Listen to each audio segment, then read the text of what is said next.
Tatlo ka lalaki arestado sa Barotac Viejo matapos ginaligar ng ngawat sa mga tanom nga bulak sa Banwa sang Ahoy. Mga suspect nakuhaan pa sa drug paraphernalia. Si Julius Bilacaol nakatutok.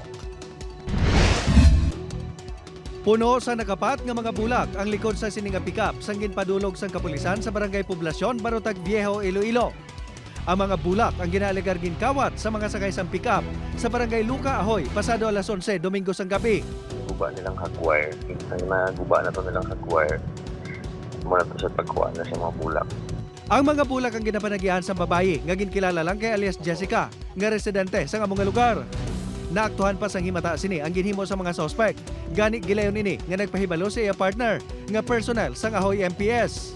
Gilayon man nga ginpabantayan sa Barotac Viejo Police ang salakyan. Sang ginusisa ang sulod sa salakyan, natukiban nga magluwas sa mga bulak. May mga karga man ini nga kagamitan sa pagpamanday, mga peke nga kwarta nga wala man determinar ang balor, kag nagkalain-lain nga drug paraphernalia. May mga 17 pieces plastic sachet. Mga gamit na sir nga believed to be shampoo sir.